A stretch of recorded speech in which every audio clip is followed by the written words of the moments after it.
going on, everybody? It's the Bulls Show, aka Aidan, and welcome back to another video. Ladies and gentlemen, it has finally happened. The inevitable would eventually occur for the Chicago Bulls as we finally see the Bulls lose after a 9-game win streak, a very healthy 9-game win streak as well. But unfortunately, all good things come to an end, and the Dallas Mavericks continue their win streak while the Bulls end up losing their win streak. So, ladies and gentlemen, this is going to be a Chicago Bulls and Dallas Mavericks game reaction. But before we get started, please like and subscribe to the Bulls Show, turn notifications on, and let me know in the comments below your thoughts about the Chicago Bulls game today. Who was your player of the game and your overall general thoughts about the game in total? We got a lot to get through, ladies and gentlemen. We lost this game 113-99. It's going to be very weird talking about a loss after seeing so many very competitive, very unbelievable wins for the Chicago Bulls. We've had a great time in this 9-game stretch, but again, as I said before, all good things come to an end, and I do have to say,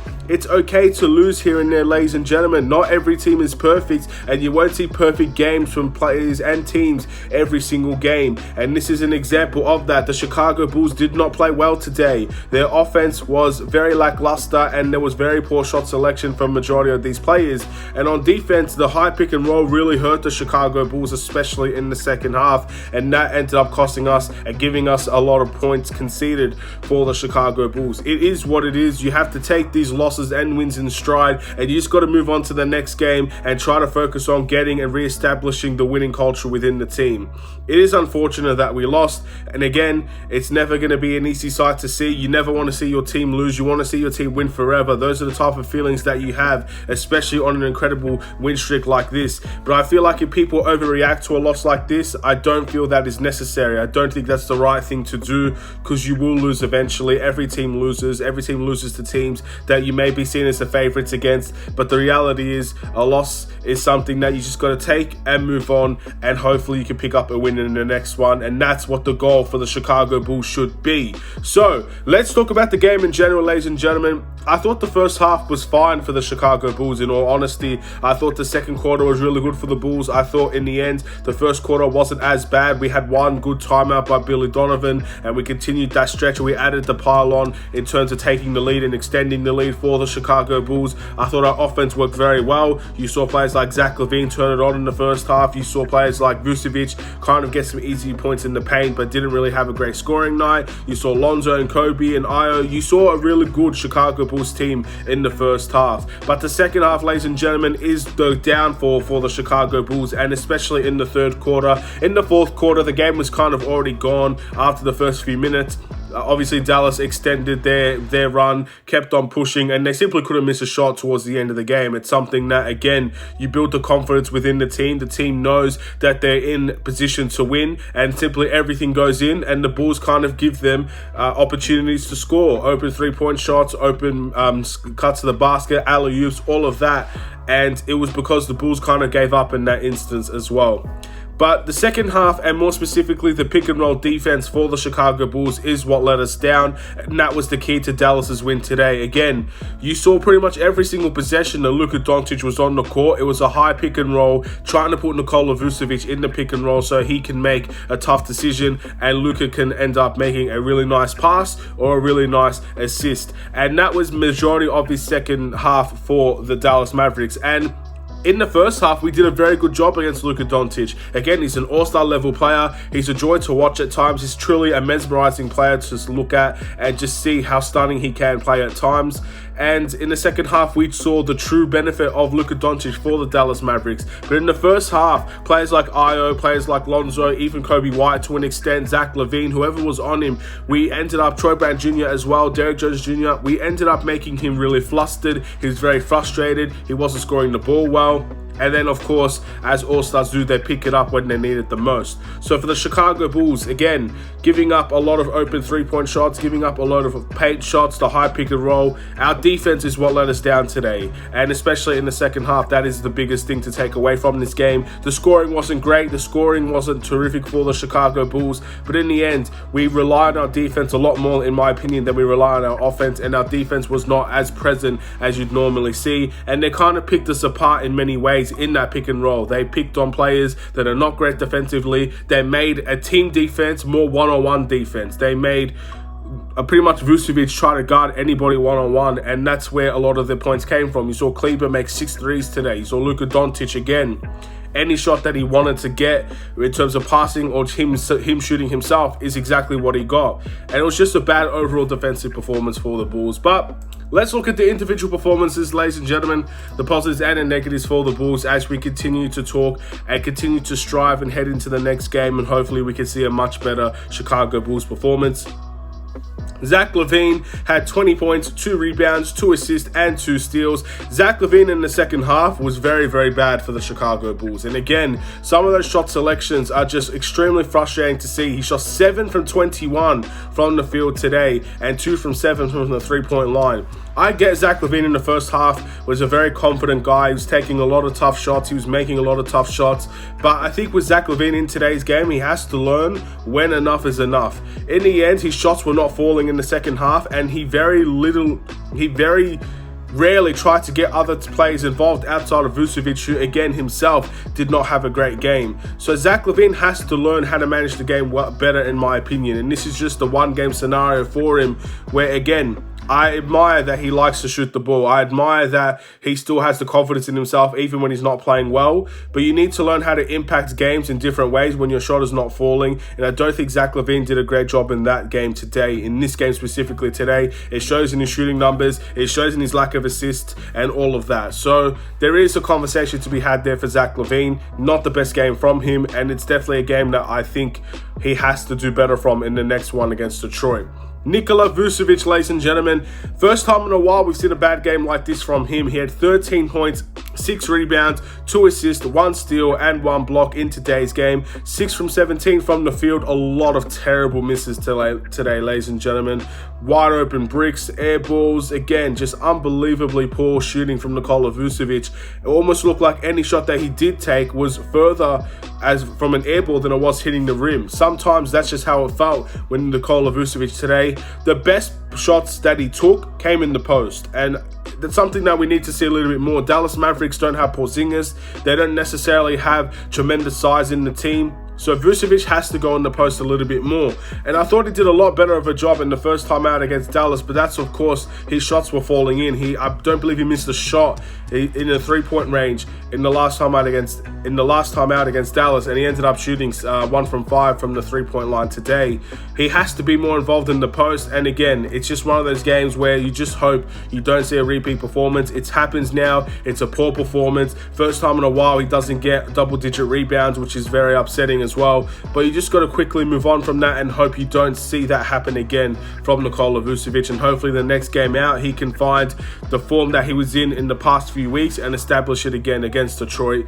Just quickly move on from this one and just forget it ever happened. DeMar DeRozan had 20 points, 4 rebounds, 8 assists in today's game with a block as well. DeMar shot 56% from the field today, which is very good for the Chicago Bulls. It's something that, again, we haven't usually seen DeMar DeRozan shoot over 50% in the recent games. He's around 45% mark. He ended up establishing himself in the 56% mark today, which is great. He did get 8 assists as well, facilitating at his finest as well. Some shot selections were awful from DeMar DeRozan as well, but he was making his shots a lot more than a player like Zach LaVine, so I can't really discredit DeMar DeRozan in today's game. But again, it's good to see that can hurt teams in different ways. I don't think he's at fault for the loss today. I would like to see him try to score a little bit more, but at the end of the day, he did find ways to impact the team, and that's what DeMar DeRozan usually does. When he's not scoring at his best, he facilitates at his best, and 8 assists with 20 points is not a bad game for DeMar DeRozan whatsoever. Lonzo Ball had 9 points, 6 rebounds, 5 assists with 3 steals. He shot 3 from 7 from the field and 3 from 6 from the 3-point line. In the end, it's not a bad game for Lonzo Ball whatsoever either. I like the idea of him playing defense. He was very good defensively today over players again like Luka, and he ended up being he was a help defender a lot in today's game as well, I should say. So not a bad game for Lonzo whatsoever. I would like to see him score a little bit more, become a little bit more aggressive, but nevertheless, again, facilitating, he was very good. Defense-wise, he was very good. He ended up getting a lot of boards. I think him and Derrick Jones Jr. and DeMar DeRozan had good rebounding games, so you can't really discredit their performances whatsoever. I don't think he was at fault for the loss today, and we just got to move on into the next one. Derrick Jones Jr. had a close to a double-double, ladies and gentlemen. 9 points, 8 rebounds, and 1 steal. His rebounding effort was clear to see for everybody watching this game. He was flying into the paint, getting rebounds athletically, and again, a team that plays small ball like the Dallas Mavericks that didn't have a really tall center in this game, it allowed Derrick Jones Jr. to fly in and get those rebounds because there's not really anyone that was boxing him out, which allowed him to use his athleticism for what it's known for, and that is grabbing rebounds, going into the paint, getting to the free throw line, and things of that nature. I thought he was okay today, shooting wise, 42% from the field, not too bad. 1 from 4 from the 3-point line. That's something we don't usually see from Derrick Jones Jr. this season, but again, not a bad game from Derrick Jones Jr. in my opinion. Moving into the bench, ladies and gentlemen, you got Coby White that had 13 points, 4 rebounds, and 2 assists in today's game. And this is another player that I don't think had a bad game either. Again, I don't expect Coby White to drop 20, 25 points every single night off of that bench. Again, it's all about finding the consistency and the efficiency for Coby White. A 13-point game off of 55% efficiency, in my opinion, is a very good game for him. He could improve from the 3-point line. I think we can all see that with his 3-point shooting in today's game. But this is not a bad game from Coby White. These are the type of games that you usually will see from your bench when you see Coby White have those 13 points. He ends up producing as a bench scorer, and then it's just about everybody else trying to find their way as well. Ayo Dosunmu had 6 points, 1 rebound, and 2 assists. I really admire Ayo's defensive intensity, and I really appreciate how he's able to guard some of the best players in the league in terms of Trae Young. We saw it with, again, Luka Doncic today. You saw it in the last game out against Bradley Beal. He wants to take the best assignments defensively. He wants to show his toughness, his grittiness, and again, he had really good success over Luka Doncic in the first half of that game. Of course, not everything is going to be successful. Luka Doncic is a great player, and I always say, you're not going to stop Luka Doncic. You're not going to stop Trae Young. You're not going to stop Bradley Beal. They're elite players, and they find their way to get their stats at the end of the day, whether they're playing greatly or playing poorly. That's what good players do, and Luka Doncic is obviously a fantastic player, and he got his stats up today. He got a triple-double, but Ayo did make him frustrated. Ayo flustered him, and that is a sign of a really good upcoming defender that we're going to have on this team for a while, ladies and gentlemen, and I'm really grateful to see that he's ending up taking that responsibility and guarding some of the best guards in the league in terms of defense. And having Patrick Williams be that type of guy that wants to take that mentality and play really strong defense against some of the bigger guys, it's good to see a guard have a very similar mentality as well, which does bring excitement to hopefully see Patrick Williams return soon. Troy Brown Jr. had 3 points and 2 rebounds with 1 steal. Not too much to say about Troy Brown Jr. Not many opportunities presented himself for him. Again, he only played 13 minutes. He got 3 points with 2 rebounds. 1 from 3 from the field. I don't really have too much to say about Troy Brown Jr. Tony Bradley, on the other hand, had 2 points and 5 rebounds with a block. With me, the only issue I have with Tony Bradley, his hands, he needs to learn how to grab the ball better. It always seems like anytime the ball comes to him, it's like he's fumbling with the ball. It ends up falling out of his hands into a turnover where he can't finish around the rim because his hands are not really strong in terms of, I guess, grabbing the ball. And that is obviously a big issue with him that we've seen throughout the course of the season, and I think it remains true today. But ladies and gentlemen, that is it in terms of the individual performances.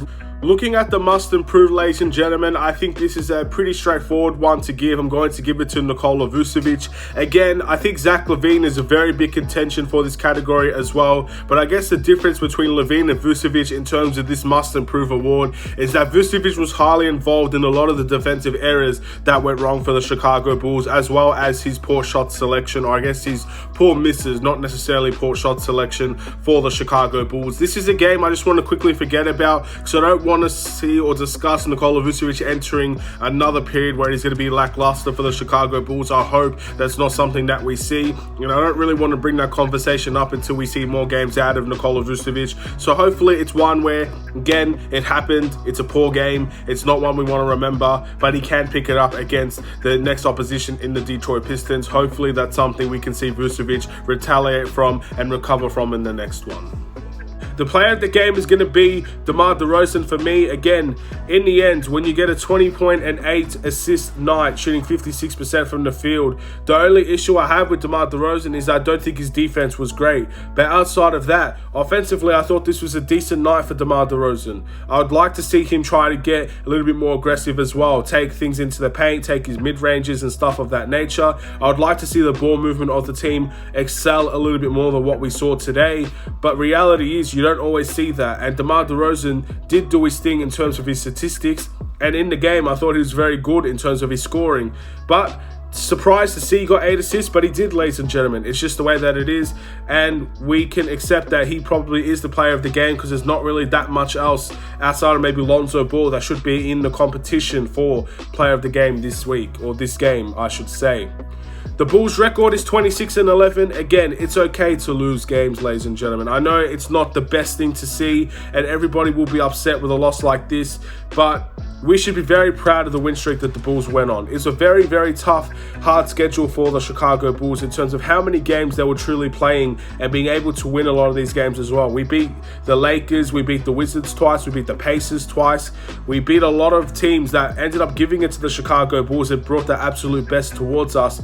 And even in games where we didn't play at our best, we found ways to win. We can't always play our worst and expect to win all these games. We didn't play well today. We can't expect them to win every single time we don't play well. So in the end, I think this was a game where we rightfully deserved to lose and we lost the game, and it's just the way that it is. And this will hopefully give us that wanting to win feeling, that wanting to improve feeling, that feeling that yes, we're not invincible, we need to continue to work, and hopefully we can see that against the Detroit Pistons in our next game. Again, this was a game that ended up getting moved from whenever it was postponed until today, so it's a game where we didn't probably expect to play it 2 weeks ago, but we're playing it now, ladies and gentlemen. Detroit's going to be a game where they're going to bring the toughness. They're not at their best. Again, they are 8-30, I believe, in terms of their season, so they're not having great wins in terms of their season, but we've seen throughout the course of the beginning of the season, they bring that toughness and they'll bring the energy against the Bulls. It's all about how much have we improved from the start of the season since then until now, and what we could do to hopefully make sure this is not really a game where we have to worry about bringing it to the wire, knowing we got the Brooklyn Nets in the back-to-back as well. Thank you for watching. Please like and subscribe if you're new. It happens, ladies and gentlemen. We move on to the next one. The Bulls are still a good team. We're still in contention. We're still number 1 in the Eastern Conference. Losses will happen. You just got to move on from them and focus on the next one. Take care.